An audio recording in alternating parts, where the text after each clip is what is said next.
You know why predestination is still very appealing for evangelism or for people to talk about in preaching time?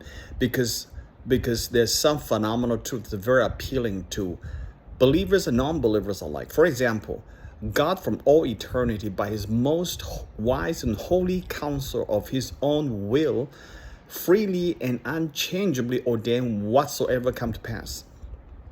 And yet he's not the author of sinning. This is from Westminster's Confession. This is, whatever God preordained is his most wise. So are you as wise as God? If you can settle for the wisdom of God, you should settle for the predestination of God, which is abundantly clear in the Bible. You can't debate that. So it is most wise. We have to trust God. We cannot understand everything in the universe. Deuteronomy 29:29 says, mystery belongs to God, but whatever he reveals to us belongs to us and our children. Hallelujah. Deuteronomy 29:29. Remember that verse. So it's his most wise. And the other one brought out in Westminster's Confession is his holy counsel. Whatever he predestined is most wise and most holy. His most wise and holy. His character, his attribute, Holy Father, of his own will, freely and unchangeably ordained whatsoever come to pass.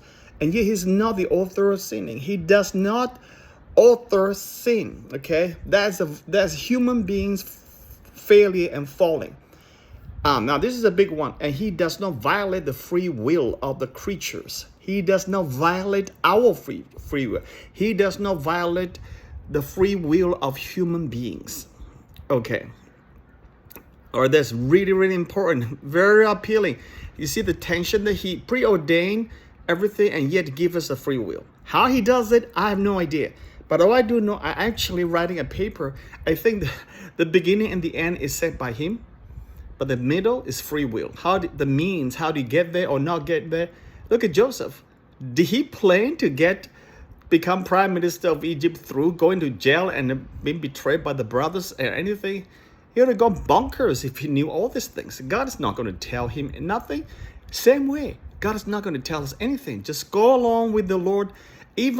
God uses means of the evil for good. It's like Joseph said, you meant it for...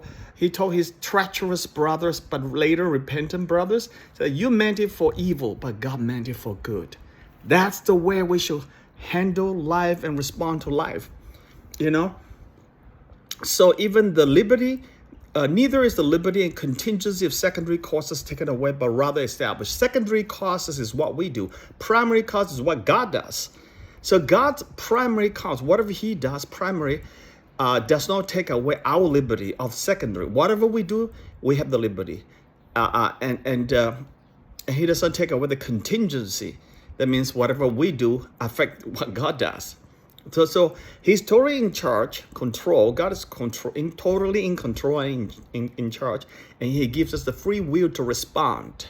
He does not control us robotically. And the liberty and contingency of secondary causes is not away.